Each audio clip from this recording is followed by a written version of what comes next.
Gry o zombie mi się już przejadły, no bo ile można. Zabijałem zombie w każdej możliwej konfiguracji, każdą możliwą bronią, w ilościach jakimi można by zaludnić Stany Zjednoczone.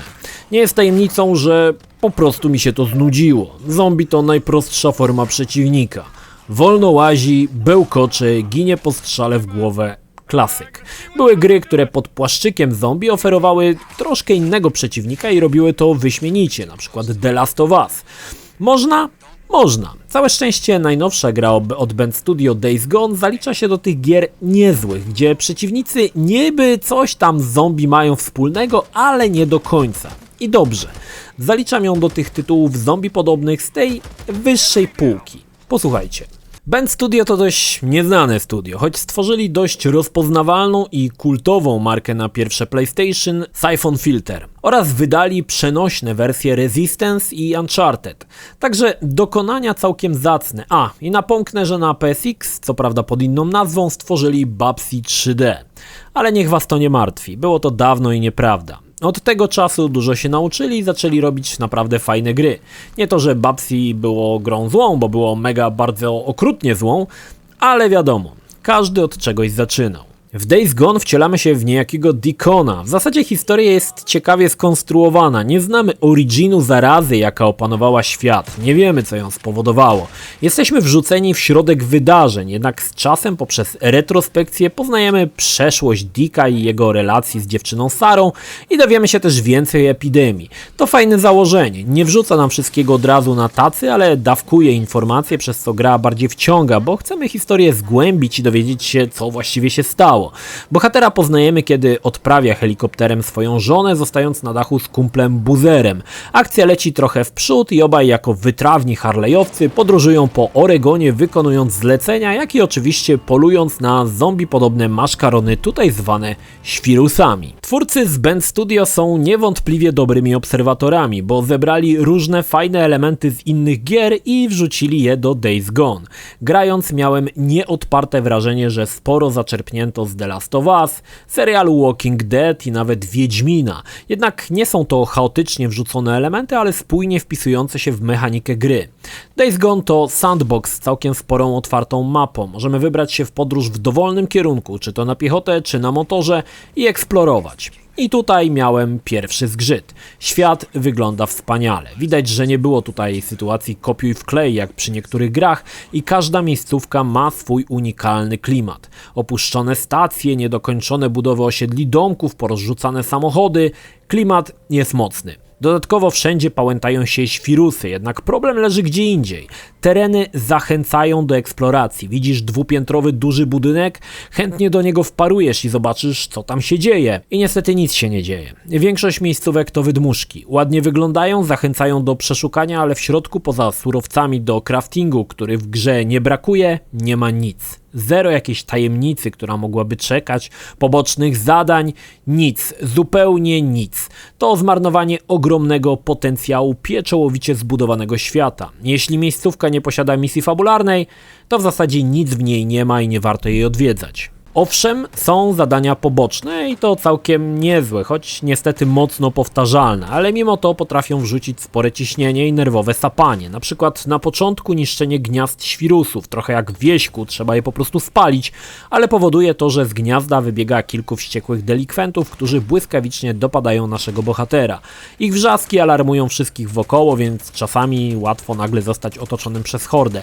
Co prawda Dick całkiem nieźle sobie radzi w walce wręcz, ale kilku przeciwników to w zasadzie jest już wyrok, przynajmniej na początku. Można co prawda się przygotować, obłożyć pułapkami na niedźwiedzie, oczyścić teren z pobliskich przeciwników, ale i tak palenie gniazd na początku jest mocno nieprzewidywalne. Jednak po kilku razach ogarniamy, jak trzeba podejść do tematu i zaczyna wkradać się rutyna, za którą krok dalej drepcze nuda. Jak wiemy z wielu filmów i seriali o zombie, prawdziwy przeciwnik w tym wypadku to ludzki przeciwnik. I tak jest tutaj. Ludzie często stanowią większe zagrożenie, skupiają się w niewielkich obozach i napadają napadają na innych, mordując, kradnąc wszystko co popadnie. Tutaj dostajemy też zadania niszczenia tychże baz. Możemy podejść do tematu po cichu, powoli punktując kolejnych delikwentów, wpaść jak Rambo, wesoło strzelając na lewo i prawo, lub podejść do tematu bardziej kreatywnie, napuszczając na bazę hordy świrusów. Każda pokonana baza po pacyfikacji staje się naszą bazą wypadową i tutaj kolejny raz cały czas schemat się powiela. Choć każda miejscówka jest zupełnie inna, w zasadzie poza wyglądem nie oferuje nic nowego. Odwiedzasz skitrane bunkry z nadzieją, że coś tam będzie, ale nie ma tam zupełnie nic, poza wyrem do spania. Z czasem dostrzegamy, że misje fabularne, które powinny być niejako ozdobą każdej gry, zaczynają się powtarzać. Jest taka misja, gdzie ścigamy helikopter, by potem podsłuchać wychodzącego z niego lekarza. Będziemy to robić jeszcze kilka razy, za każdym razem na tym samym identycznym schemacie. W pewnym momencie zaczyna to drażnić. Również w obozach możemy dostać zadania typu wynieś, przynieś, pozamiataj. Zazwyczaj zawsze polega to na wyeliminowaniu jednego lub kilku przeciwników. Po jakimś czasie dostawałem spazmów, jak w radiu odzywał się w głos, że jest kolejne zadanie. Pamiętacie tego irytującego typa z Fallouta, który ciągle ględził o nowych osadach do uratowania? No to tutaj jest podobnie. Oczywiście nie zabrakło znajdziek, jedne z nich mogą dodać nam zdrowia, kondycji, inne skupienia, jednak ponownie jest tutaj kolejny haczyk. Miejscówki, gdzie możemy je znaleźć, to specjalne laboratoria organizacji Nero. Zazwyczaj są opuszczone, choć bardzo często kręci się wokół nich sporo świrusów. Aby dostać się do upragnionego upgrade'u, trzeba odnaleźć specjalny generator, następnie wlać do niego benzynę i uruchomić. Zawczasu warto pamiętać o zniszczeniu megafonów, gdyż odpalenie miejscówki wiąże się momentalnie z nawoływaniem przez megafony, co błyskawicznie sprowadza wszystkich przeciwników z okolicy. I niestety, ponownie, każdy generator jest pusty, każdy wymaga paliwa. Schemat za każdym razem jest identyczny. Szkoda, bo nawet z rachunku prawdopodobieństwa wynikałoby, że któreś generatory powinny jednak działać. A tak trochę to razi. Wiem, że w wielu innych grach jest podobnie, ale tutaj z racji dość niewielkiej ilości zadań pobocznych mocno to się rzuca w oczy. Deacon nie jest bezbronny, może nosić 3 sztuki broni, przeróżne granaty, koktajle Mołotowa, pułapki oraz broń białą. Ta niestety po kilku użyciach się niszczy, jednak Dick zawsze ma swój nóż, ale zabicie nim wiąże się z dość intensywnym machaniem i niestety trwa, co w przypadku kilku przeciwników jest nieefektywne i szybko się kończy. Jednak nie będziemy cierpieć na permanentny brak amunicji jak w The Last of Us. Surowców jest sporo. Każdy wóz policyjny ma zapas amunicji w bagażniku. Kolejny schemat. Dość powiedzieć, że często biegamy z kompletem wszystkiego, co można zebrać. Fajnie rozwiązano tłumiki, które bohater robi z elementów silnika. Ten po kilku strzałach się niszczy, także otwieranie każdego napotkanego samochodu ma sens i jest dość istotne. W walce można skorzystać ze skupienia, czyli zwolnienia czasu na krótką chwilę. W sam raz na zastrzelenie kogoś, kto właśnie nas zauważył. Muszę przyznać, że same headshoty są bardzo satysfakcjonujące i radują michę, nawet po kilku godzinach grania. Dick może odwiedzać osady, gdzie mieszkańcy nie witają go gradem kul, ale mają zazwyczaj jakieś zadania i tutaj fajnie rozwiązano element dbania o nie. Od czasu do czasu możemy uratować jakąś zagubioną duszę i wysłać ją do jednego z zaprzyjaźnionych obozów.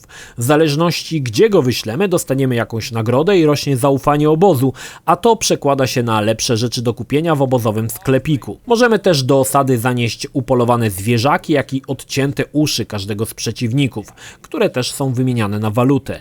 Obok dokupienia amunicji i lepszych pukawek musimy też dbać o nasz motor, który także można upiększać i rozbudowywać. Warto pamiętać, że czasami w warunkach polowych trzeba będzie go naprawić po kilku dzwonach w drzewo, ale też musimy mieć oko na ilość paliwa. Zatrzymanie się w leśnej głuszy z pustym bakiem zmusza nas na samotne wyprawy w poszukiwaniu kanistrów. Choć pragnę uspokoić, znajduje się je dość szybko, bo każdy w Oregonie napełnił kanister benzyną i porozrzucał je w losowych miejscach, tylko sobie wiadomym celu. Wisienką na torcie jest wspomniana wcześniej horda, duża grupa przeciwników, do której pokonania trzeba użyć podstępu.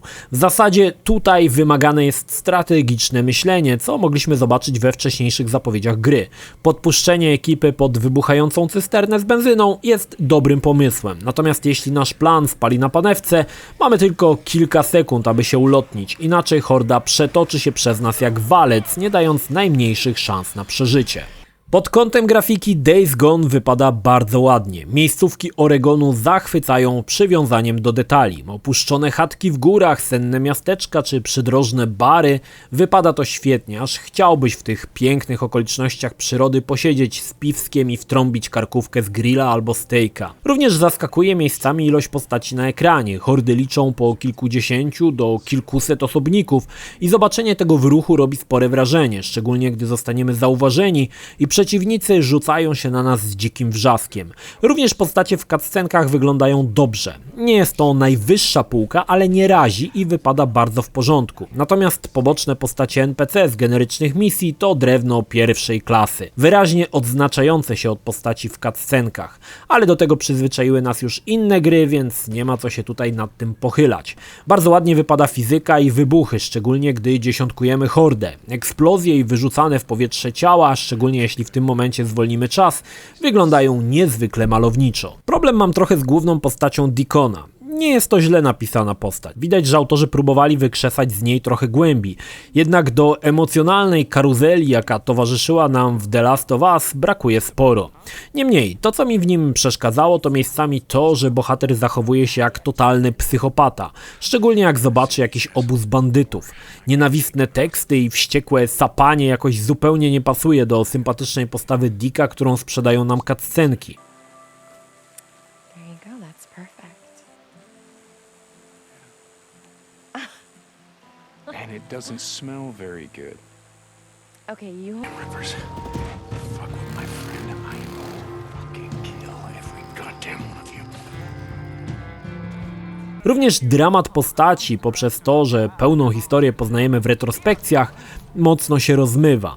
Mówiłem o tym w Grzechach Sandboxów. Nadrzędny cel gdzieś ucieka i staje się miałki, przez co historia nie chwyta za serce jak do znudzenia wspominany już The Last of Us, gdzie cała historia była starannie wyreżyserowanym liniowym spektaklem, ale oferująca emocjonalny roller coaster. No cóż, ale takie są już sandboxy i trzeba się do tego przyzwyczaić. Faktem jest, że po kilkudziesięciu godzinach historia mocno oklapła i średnio mnie interesowały wątki postaci pobocznych, a i historia samego Deacona zaczynała wiać mocno sandałem. Zdarzają się też glitche. W sandboxach o to nie trudno, ile tutaj są one dość rzadkie, ale całkiem zabawne. O tyle na przykład niektórych rzeczy zrozumieć nijak nie potrafię. Wyobraź sobie, że zaczynasz misję w nocy. Wali śnieg, wszędzie biało, klimat fantastyczny. A parę sekund później za dotknięciem magicznej różdżki nastaje wiosna, czy tam lato i wokoło ładnie kwitną sobie kwiatki. Trochę to burzy klimat, jest po prostu głupie. Days Gone to dobry tytuł. Kolejne ekskluzywy na PlayStation tylko zachęcają do kupna konsoli od Sony i ten tytuł dokłada malutką cegiełkę przemawiającą za obozem niebieskich. To gra o zombie, ale w troszkę innym ujęciu, z pomysłami, które już znasz i widziałeś w innych produkcjach, ale połączone w jedną spójną całość stanowią całkiem niezły wybuchowy koktajl. Można było popracować nad zróżnicowaniem zadań pobocznych i fabularnych, które zdają się być takimi trochę odfajkowanymi zadaniami na jedno kopyto, a przy tym, że jest ich dość niewiele, jeszcze bardziej rzuca się to w oczy.